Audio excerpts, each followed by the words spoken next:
கேடிவில இன்னைக்கு போட்டா கூட இந்த படத்த பார்க்கறதுக்குன்னே ஒரு தனி கூட்டம் இருக்குது. அப்படி என்ன படம்னு கேட்டா, அதுக்கான பதில் தான் வாரணமாயிரம். இந்த படம் முழுக்க முழுக்க அப்பா வந்து மகனை எப்படி வழிநடத்தி செல்றாரு அப்படிங்கிறது தான் இந்த படத்தோடைய கதை. கிருஷ்ணன் மாலினிய லவ் பண்ணி கல்யாணம் பண்ணுவாரு.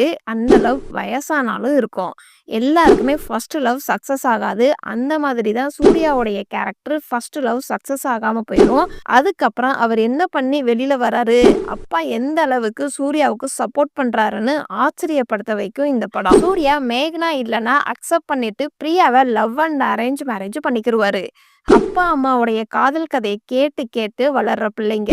இந்த படத்துல லவ்வ மட்டும் காட்டாம சின்ன சின்ன இன்ட்ரெஸ்டிங்கான சீன்ஸும் நம்மளுடைய லைஃப்லயே கனெக்ட் ஆகுற மாதிரியும் இருக்கும். எக்ஸாம்பிளுக்கு சின்ன வயசுல லாரியில டிராவல் பண்றது, பொண்ணுக்காக பசங்க அடிச்சுக்கிறதுன்னு லைஃப்ல கனெக்ட் ஆகுற மாதிரி இன்ட்ரெஸ்டிங்கான சீன்ஸும் இருக்கும். இந்த படத்துல வர எல்லா பாட்டுமே இப்போ வரைக்கும் ட்ரெண்டிங்ல இருக்குது. ஒரு ஃபேமிலியா லவ் சப்ஜெக்ட் படம் பார்க்கணுமா, அப்போ வாரணமாயிரம் படத்தை மிஸ் பண்ணாதீங்க. இப்போ இந்த படம் அமேசான் பிரைம், சன் நெக்ஸ்ட் ஓடிடில அவைலபிளா இருக்குது. படத்தை பார்த்தவங்க உங்களுடைய ஃபீட்பேக்கை கமெண்ட்ஸ்ல சொல்லுங்க.